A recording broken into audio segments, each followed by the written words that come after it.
Eh bien, allô, allô. Eh bien, bonjour à tous. Ravi de vous retrouver pour cette conversation autour de la dinervologie.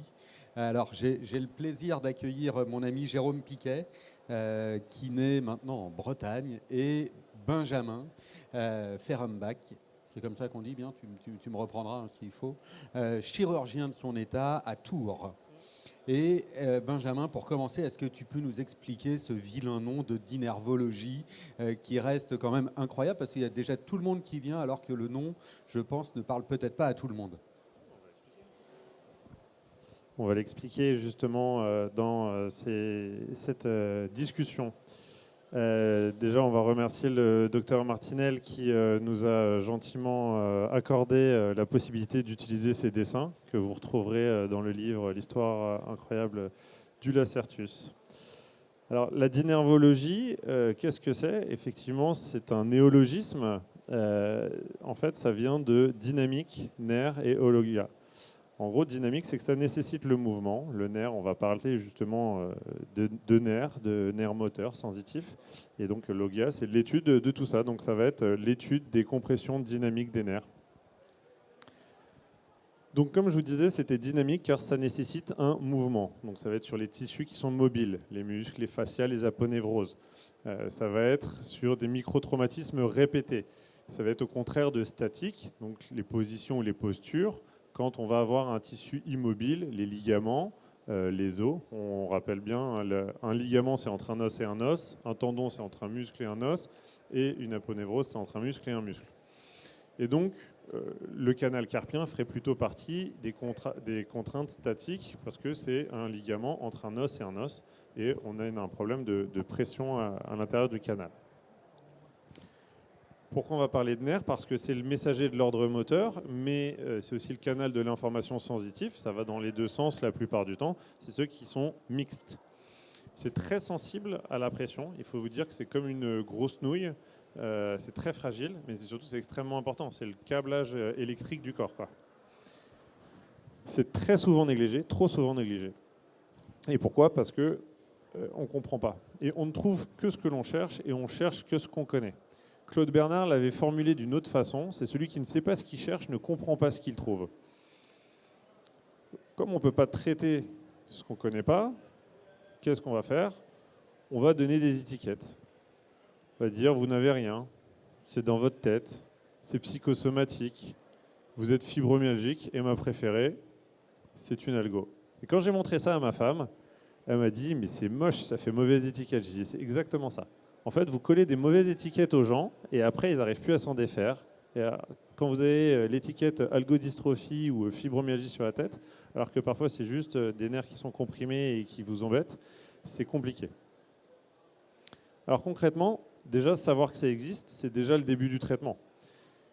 Toute irritation ou compression dynamique ou même statique, parce qu'on va voir que sur les testings, on peut avoir ça, des nerfs périphériques, peuvent concerner l'ensemble de la dinervologie. On a dit que le nerf, c'est le messager, et il ne faut pas tirer sur le messager. Il n'y en a qu'un qui a le droit, c'est Léonidas, mais le temps est révolu. Mon principe simple, c'est qu'une douleur, et j'ai mis une astérix, qui persiste pendant plusieurs mois, il faut chercher une implication nerveuse. Pourquoi je mets une astérix? Parce qu'effectivement, si vous avez une articulation qui est détruite et que le patient travaille dessus, ça va faire des douleurs. C'est important, le cancer du sein. À tout de suite. Excusez-nous, c'était plus audible comme ça. Donc, pourquoi le nerf il peut être irrité par une répétition de microcompression? En fait, le nerf il va saturer. Si je fais ça, ça me fait pas mal. Mais si je fais ça toute la journée, ça va me rendre fou. Le nerf, c'est pareil. Il va prendre une surcharge et il ne va pas supporter. En fait, il existe des épines irritatives. C'est à chaque fois qu'un nerf va se diviser. À chaque fois qu'un nerf va aller à un autre endroit, il va se diviser. On a une faiblesse de la membrane, on a une traction qui est différente. Donc, il y a une susceptibilité à la pression qui va être plus importante. Et ces épines irritatives, ça bloque les transporteurs axonaux. Donc, en fait, au début, on disait que c'est comme des cailloux dans les chaussures. Mais en fait, il faut plutôt le voir comme une barrière sur l'autoroute. C'est-à-dire que si vous levez cette barrière, les voitures, elles peuvent rouler. Donc on va faire un EMG puisqu'on dit que c'est un problème de transport axonaux. Mais qu'est-ce que voit un EMG en fait? Un EMG, ça c'est les phrases en France, il faut faire un EMG, si l'EMG négatif c'est pas le nerf. Voilà. Qu'est-ce qu'on voit à l'EMG? Moi j'ai ma théorie qu'on appelle le tuyau d'arrosage. Le tuyau d'arrosage c'est votre nerf, l'influx il coule. On a un problème statique, on a un étau, on a un canal carpien, vous voyez, le débit il est faible. La dynervologie, ça va plutôt être, vous avez un problème de compression, votre pied, il appuie sur le tuyau d'arrosage, ça ne fonctionne pas. Quand vous faites l'électromyogramme, vous n'êtes pas en train de faire le geste nocif, donc vous avez un flux qui est normal. Et c'est pour ça que l'EMG, très souvent, s'il n'y a pas de problème structurel sur le nerf, il va être normal. Sur un EMG, on va dire normal, enfin standard. Quels nerfs peuvent être irrités par une répétition de microcompression? Et bien en fait, tous, et vous allez voir, il y en a, vous les suspectez même pas. Donc là, on va voir très rapidement les principaux, donc les 3 principaux au niveau du membre supérieur et les 3 principaux au niveau du membre inférieur. Les points de compression, c'est ceux-là. Donc là, vous pouvez prendre une photo parce que tous ces points vont être importants. Et c'est là où vous allez voir tous les tests, ils vont découler de ces points-là. J'ai un problème de couleur et vous le verrez, vous avez sûrement dû le voir avec en chair et en os. Pour moi, un nerf radial, c'est orange. Un nerf médian, c'est vert. Et un nerf ulnaire, c'est rose. Donc toutes mes couleurs, à chaque fois, ça sera ça. Et donc vous voyez, il y a 3 sites de compression du nerf radial, il y a 3 sites de compression du nerf médian, il y a 3 sites de compression du nerf ulnaire, les principaux sites. Au membre inférieur, vous voyez qu'il y a également des compressions possibles. On va détailler rapidement. Au niveau du membre inférieur, au niveau du médian, pardon, vous avez donc le lacertus fibrosus, vous avez le lacertus fibrosus qui est une aponeurose, c'est l'aponeurose bicipitale qui va ponter le nerf médian au coude. Vous avez l'arcade défléchisseur qui va être un petit peu plus basse et le ligament annulaire du carpe qui fait le canal carpien en bas. Vous avez au niveau du nerf ulnaire une partie du canal cubital qu'on appelle statique parce que c'est le fait que le nerf soit derrière l'os. Et vous avez aussi la partie dynamique avec l'aponévrose profonde du fléchisseur ulnaire du carpe. Et au niveau du canal de Guyon, vous avez aussi un petit ligament qui écrase votre nerf et qui peut vous embêter. Au niveau du nerf radial, vous avez le septum intermusculaire latéral intermusculaire septum en anglais, donc le LIS, qui est au niveau du bras entre le brachial et le triceps. Vous avez l'arcade de Freuse, qui est l'aponévrose du supinateur. Et vous avez le syndrome de Wartenberg, qui est une compression avec pas le rond pronateur, mais je ne l'ai plus en tête là dans la seconde. Est-ce qu'il y en a qui redécouvrent un peu leur anatomie là? On voit notre niveau d'anat qui parfois est un peu insuffisant, mais je te donnais du temps, tu vois. C'est ça le travail d'équipe. Et du coup, sur l'anat, il nous manque quelques trucs. Il y a des trucs qu'on a vus, il y a voire le millénaire dernier, et qu'on a un peu oublié, quoi. On va même revenir plus loin que le millénaire dernier, tu vas voir tout à l'heure. Sur le membre inférieur, vous avez au niveau du fibulaire, alors là on a l'impression qu'il y a une toute petite nouille, mais en fait c'est un énorme nerf puisqu'il va se diviser en 3, qui va passer derrière le long fibulaire, on reviendra tout à l'heure dessus, le saphène dans la loge de Hunter et le tibial sous l'arcade du solaire ou dans le tunnel tarsien. Donc je vais maintenant vous présenter l'examen clinique et comment diagnostiquer tout ça justement. Ah, c'était pas le bon fichier.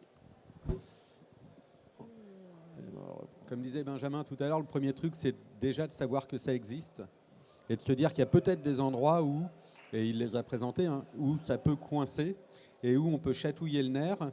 Et ce qui va être hyper intéressant après, c'est de voir comment il les teste et de voir qu'on peut avoir une réponse hyper rapide au test et en même temps, il est capable de changer le symptôme très vite. Et ça, c'est un truc dont on n'a pas forcément complètement l'habitude et on imagine, nous, que le nerf, il est abîmé pour toujours, alors qu'on va voir que là, c'est hyper rapide. C'est pas le nerf en soi qui est abîmé, c'est son environnement. En gros, il y a une cravate trop serrée autour de lui. Donc le but, ça va être de desserrer la cravate. Ouais. Donc, on va voir maintenant un petit peu comment le diagnostiquer, tout ça, c'est ça ce qui est intéressant. Donc la triade de Hagert. Elisabeth Hagert, c'est une chirurgienne suédoise qui est maintenant à Doha, à Spétar, qui a décrit une triade pour la compression du nerf médian sous le lacertus. Et en fait, cette triade de Hagert, on peut l'utiliser pour tous les nerfs comprimés. Donc vous allez avoir une douleur à la pression locale. C'est pour ça que je vous ai montré que les points ils étaient importants, parce que ces points-là, c'est là où quand vous avez appuyé, vous allez avoir cette douleur. Vous allez avoir une perte de force de musculaire d'aval. Alors, il y a des muscles spécifiques à tester. C'est son père, en fait, Carl Goran Hagert, qui avait fait toute cette cartographie de testing musculaire dans les années 80. Et donc, il y a une table qu'on appelle la table de Hagert avec la corrélation entre tous les faiblesses musculaires et les niveaux de localisation de compression nerveuse. Et le scratch collapse test dont on va reparler.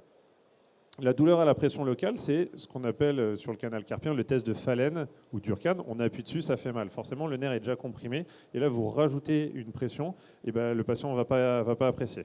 Donc, vous appuyez sur un de ces points-là et le patient saute au plafond. Déjà, ça donne une indication. La perte de force musculaire d'aval, on va prendre un exemple sur le syndrome du lacertus, donc la compression du nerf médian sous l'aponévrose bicipitale. Seudon, en 1954, a décrit une classification de force musculaire. Et en fait, normal, c'est 5, c'est-à-dire vous pouvez résister. Ce qui va nous intéresser pour un EMG, c'est entre 0 et 3, c'est-à-dire qu'il y a une atteinte axonale, structurelle du nerf. Ce qui va nous intéresser en dynervologie, c'est l'eidenparésis, c'est la parésie cachée, c'est le 4, la force contre résistance. Mais des fois, si vous avez une force contre résistance modérée, ça va être une force 4. Ce n'est pas une force normale, vous avez un déficit. Même si vous avez quelqu'un qui force très fort et que vous lâchez, vous avez une 4+, ça reste un léger déficit. Sur cet exemple, on va tester les muscles spécifiques pour le lacertus. Le lacertus, ça va être le fléchisseur radial du carpe, le fléchisseur profond du pouce et le fléchisseur profond de l'index. C'est une joueuse de tennis qui ne peut plus tenir sa raquette plus de 45 minutes. Donc je vais la tester, et vous voyez, je mets la même force des deux côtés, et du côté droit, son côté dominant, elle n'a pas de force. Je vais tester la force contre résistance de son long fléchisseur de l'index, et vous voyez, il y a 0 résistance. On va faire pareil avec le pouce, je lui demande de plier le pouce, et elle ne peut pas résister. On va comparer à l'autre côté, et de l'autre côté, vous voyez, ça ne bouge pas. Donc on a, dans cette vidéo, un testing musculaire qui est à 4-, 4-, 4-. C'est-à-dire que la patiente, elle a vraiment une résistance qui est faible. Ça, c'est les différents muscles qu'il faut tester selon les localisations. Donc en fait, j'ai juste retranscrit la table de Hagert sur les différents points. Et au membre inférieur. Le troisième élément de la triade, c'est le scratch collapse test. Alors la question, c'est qu'est-ce que le scratch collapse test? Déjà, ce n'est pas un test puisque ce n'est pas démontrable, c'est un signe. Mais ça a été décrit comme ça dans la littérature en 2008 par McKinnon. Et c'est même pas un scratch, puisqu'en fait, c'est une réponse à un stimuli. Donc c'est plutôt un stimuli collapse signe.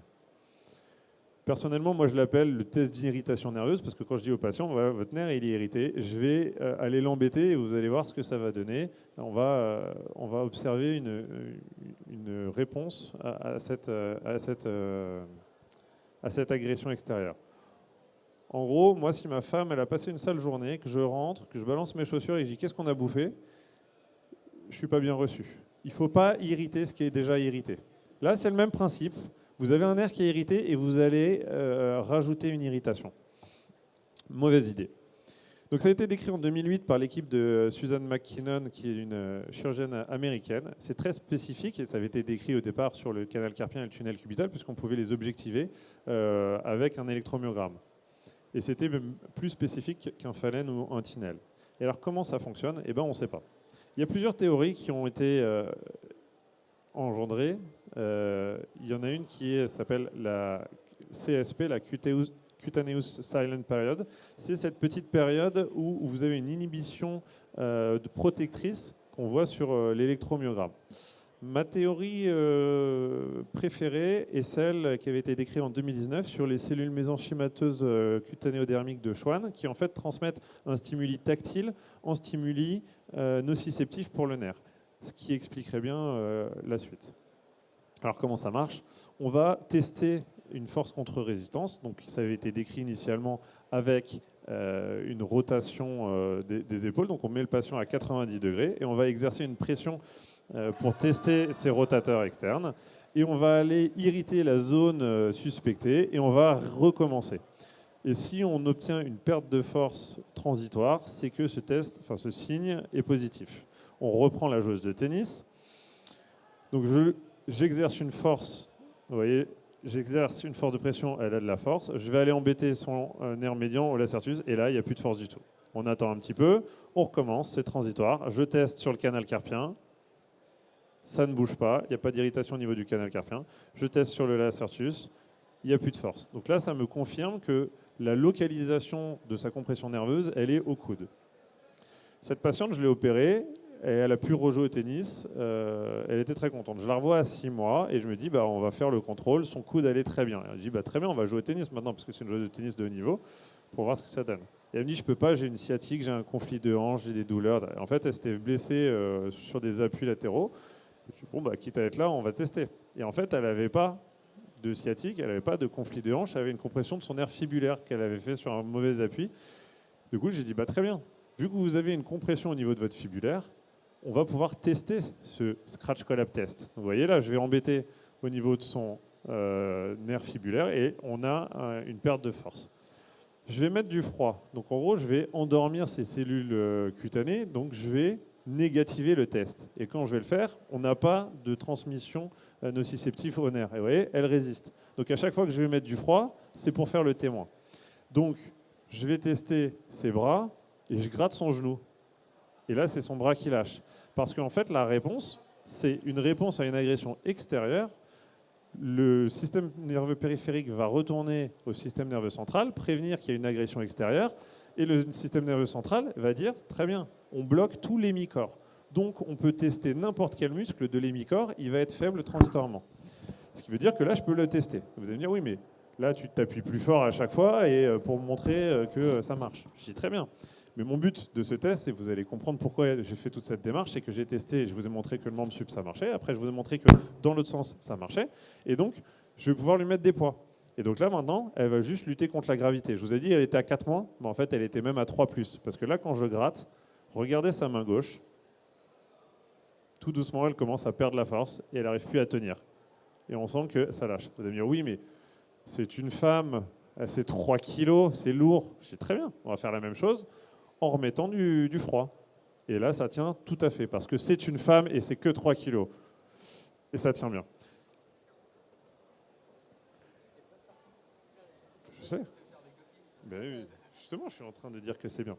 Donc, vous allez voir pourquoi je vais aller jusque-là. Maintenant, on va tester du coup ses épaules. Et vous voyez, elle n'arrive pas à tenir. Et on voit bien que le test il est positif. On va retester pour bien vérifier que ce n'est pas juste que 3 kilos, c'est lourd à bout de bras. Et quand on fait avec du froid, ça tient bien.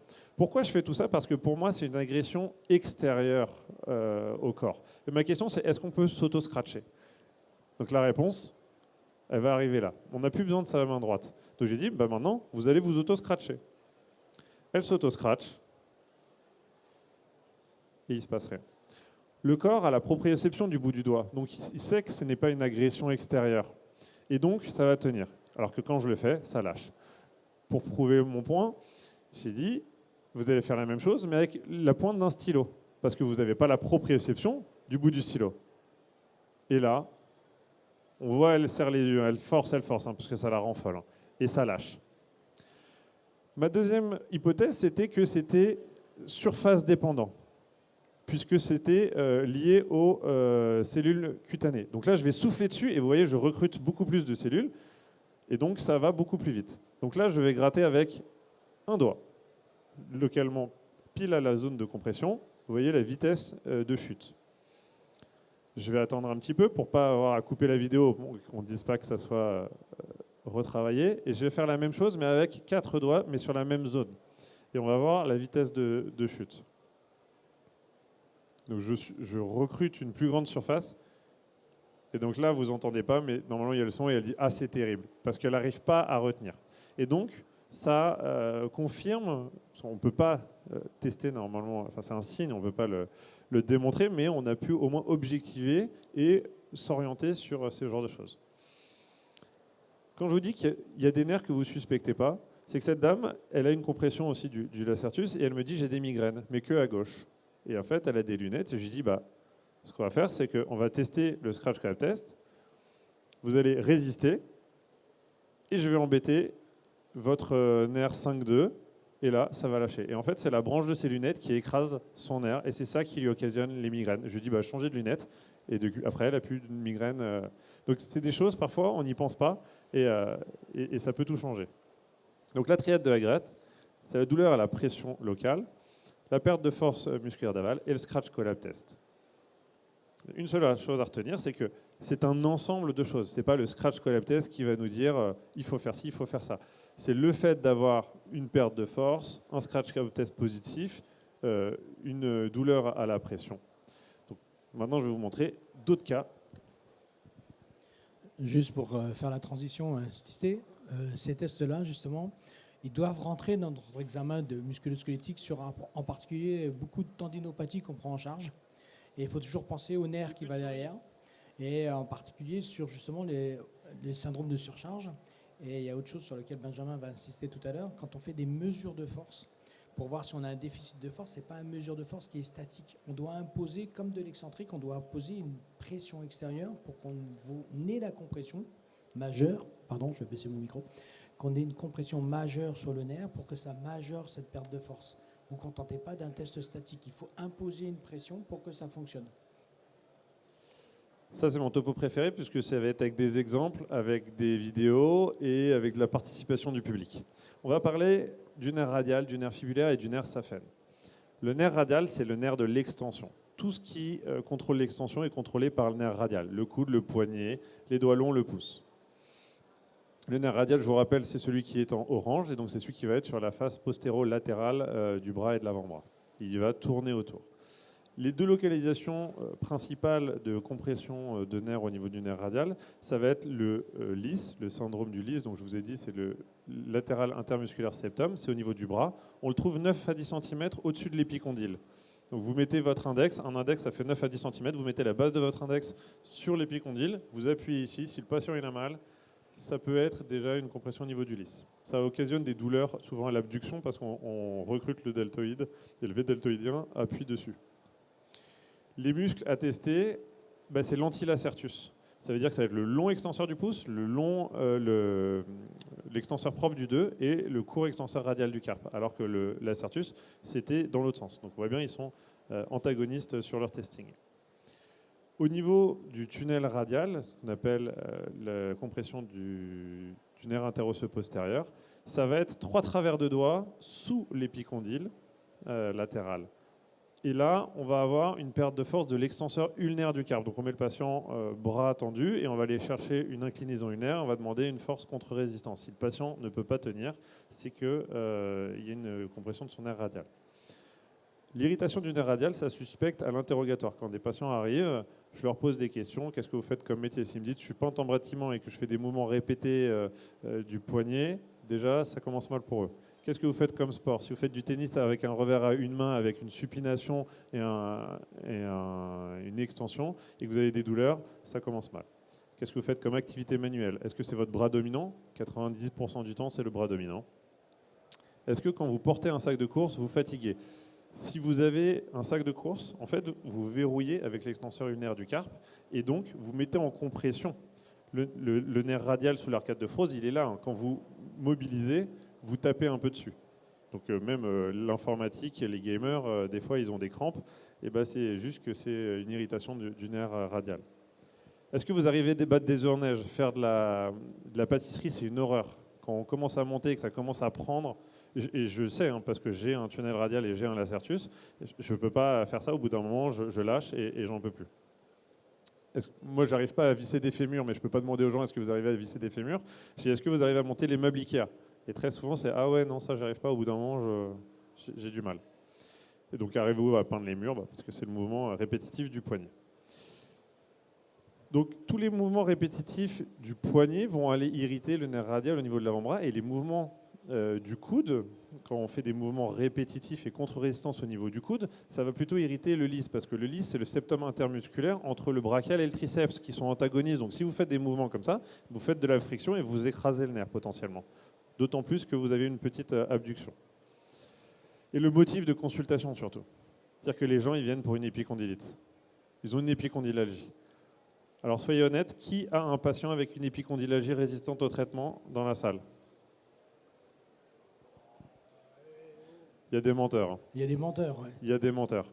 Tout le monde a des épicondylalgies résistantes au traitement, parce qu'en fait, ce n'était pas des épicondylites. D'ailleurs, il faudrait revoir ce terme d'épicondylite, parce qu'en fait, c'est une douleur qui va être sur cette zone-là. Donc là, vous voyez le nerf, il faut bien l'avoir en tête, vous voyez le nerf radial qui va se diviser en nerf radial superficiel sensitif et profond moteur, avec une autre petite branche. Ça, c'est le syndrome du tunnel radial. Vous avez donc le lisse, ce qui est la partie un peu plus antérieure. Sur le testing, je vous avais dit, il y a l'extenseur propre du 2. Et je vous ai parlé de la triade, mais en fait, c'est une tétrade, car si on met des tapes orthogonaux au nerf, on peut négativer les tests. Cette patiente, elle a un lacertus et un lisse. Donc vous voyez, j'ai déjà mis un tape sur le lacertus, et je veux tester ces extenseurs propres du 2. Quand vous regardez à gauche, on n'a pas de levée. Alors que quand on met le tape, on va négativer les tests, et là vous voyez que la patiente, elle a une extension propre du 2 qui est beaucoup plus forte. Explique-nous le tape, parce que moi, te connaissant, je connais, mais je pense que tout le monde... Le tape, là on va le revoir là, le tape va négativer les tissus. Comme on a dit, les capteurs de pression sont sous-dermiques, donc ça veut dire que quand vous mettez un tape, vous aveuglez un peu le nerf. Vous faites comme si le nerf ne savait pas qu'il était comprimé. Donc ça va négativer le test. Le but n'est pas de mettre un tape musculaire dans l'axe en rappel ou en direct, mais ce qu'on appelle les OKT, les orthogonokinesiotapes. On va mettre le tape de manière orthogonale pour pouvoir avoir un effet ventouse pour soulever en fait la pression sur le nerf. Cette patiente, c'est une patiente infirmière qui a de fortes douleurs au niveau de son bras. Quand on regarde le testing, pas de force dans le pouce, pas de force dans l'index. Donc je sais déjà que je m'oriente sur un lacertus. Je teste le 3e doigt pour voir s'il n'y a pas une atteinte au niveau de l'arcade des fléchisseurs. Pas de force dans l'arcade des fléchisseurs. Je teste le 5e doigt pour voir s'il n'y a pas d'atteinte ulnaire. Pas d'atteinte ulnaire. Je lui demande de résister. Elle n'a pas de résistance puisqu'elle n'a pas de pouce index. Je la mets en extension. Je teste en extension ulnaire du carpe. Vous voyez, avec 3 doigts, pas de résistance. Je vais comparer de l'autre côté pour montrer que de ce côté-là, elle a une résistance. À chaque fois, on fait un examen qui va être bilatéral et comparatif. Donc, là, vous voyez, un extenseur ulnaire du carpe, c'est très résistant. J'avais oublié de faire le testing sur le lisse, donc je teste le long extenseur du pouce, l'extenseur propre de l'index et le court extenseur radial du carpe. Là, ça tient. Je le refais, et le fléchisseur radial du carpe. Je vais le refaire de l'autre côté. Et pour chercher si on confirme le diagnostic, je vais poser des tapes spécifiques sur les 4 zones que je suspecte comme étant des compressions de nerfs. Et là, vous voyez, elle a 0 force. Donc je vais mettre des tapes. Alors, c'était fut un temps. C'était pour la vidéo. Je sais que les tapes, je ne les ai pas mis de manière correcte parce que je sais que Jérôme va me taper dessus parce que j'ai mis mes doigts dessus. C'est pas comme ça qu'il faut les mettre. Mais c'est juste la localisation là qu'on cherche. Donc là, d'abord, je vais les mettre. Je vais aller chercher sur le 3e doigt. J'ai mis sur l'arcade des fléchisseurs. Et là, vous voyez, le 3e doigt, maintenant, il résiste. Alors que l'index et le majeur sont toujours faibles. Donc je vais remettre, après un tape, sur le lacertus, donc pour soulager la zone plus proximale. Et là, elle va récupérer sa force sur le pouce et sur l'index. Je vais faire la même chose sur le tunnel radial et sur le lisse. Et la patiente va récupérer sa force. Et je vais lui demander de bouger parce qu'elle me disait j'ai des douleurs à l'abduction. Je vais lui demander de bouger. Et quand elle bouge le bras, elle me dit j'ai plus mal. Je peux les garder. C'est la seule chose qu'elle me dit, c'est je peux repartir avec. Et il faut voir le sourire qu'elle a à la fin. Elle est hyper satisfaite parce qu'elle se dit bah, c'est pas dans ma tête déjà.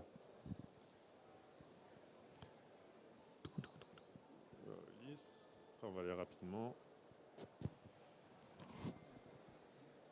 Voilà. Hop, et là, quand on teste donc le lisse, il y a de la force sur le pouce, il y a de la force sur l'index et il y a la force sur l'extenseur radial du carpe. Donc là, elle n'a plus de douleur quand je palpe parce que c'est les terminaisons nerveuses sur le lacertus et le lisse, ils finissent là. Elle me dit non, j'ai beaucoup moins mal. Et là, je lui demande de lever le bras. Elle me dit voilà. Et regardez, grand sourire. Elle me dit je peux repartir avec. Voilà. Au bloc opératoire, on fait sous anesthésie wallante. L'anesthésie wallante, c'est une anesthésie adrénalinée qui nous permet de pouvoir avoir un patient qui bouge pendant l'intervention. Donc là, vous voyez, il y a une touche de piano, il y a 0 force. Souvent, je fais comme ça, du bout des doigts, et je leur dis, on fait un bras de fer, si je touche la table, vous avez perdu.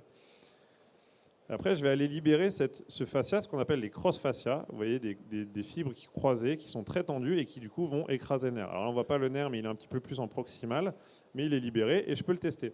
Et donc, je redemande à la patiente de lever, et là, instantanément, comme la barrière est levée, elle récupère sa force. Vous voyez, la touche de piano, elle n'y est plus.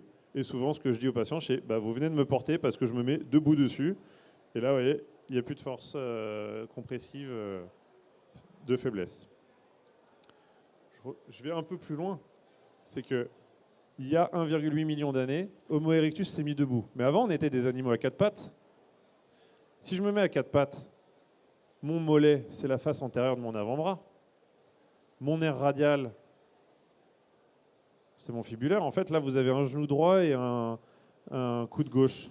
Vous avez un biceps, un épicondyle, un muscle qui ponte, un nerf qui, après l'articulation, se divise en 3. Et à côté, vous avez un genou, vous avez un biceps, un nerf qui ponte, qui après se divise en 3. C'est la même chose, en fait.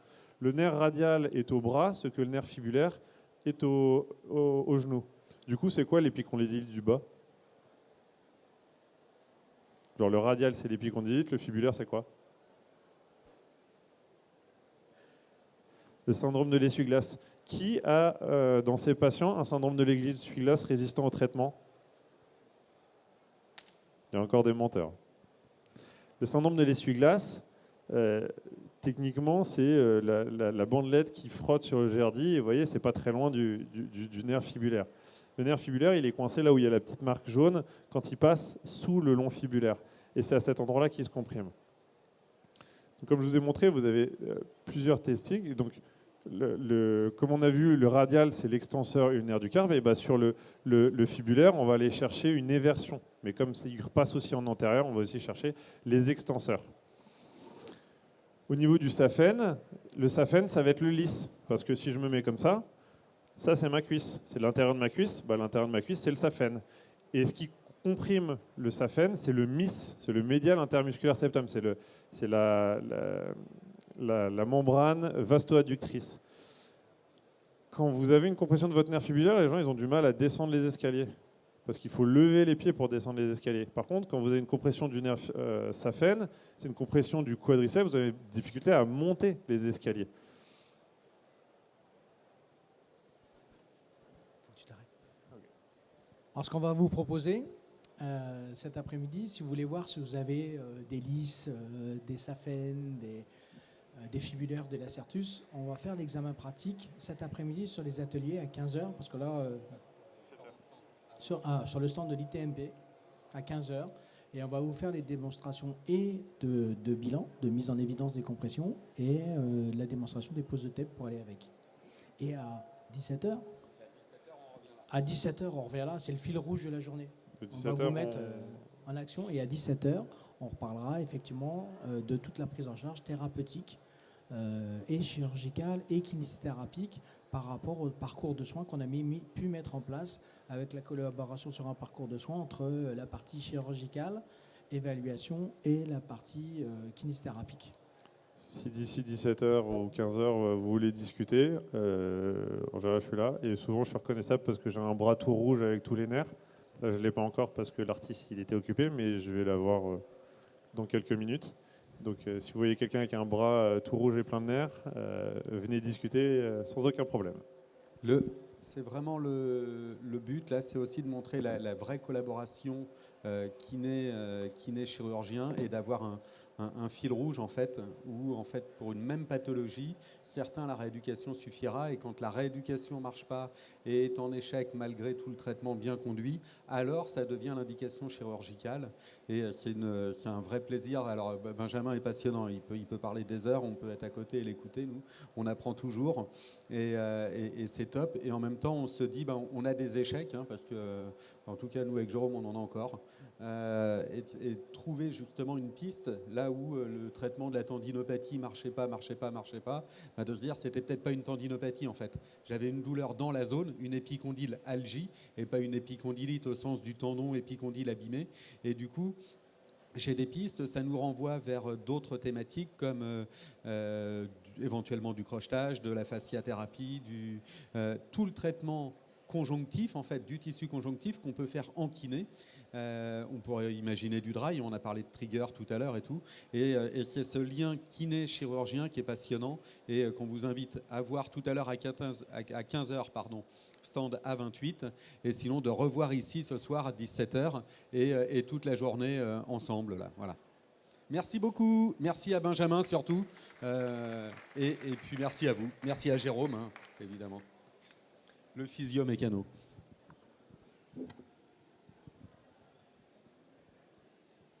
Et désolé d'avoir débordé un peu.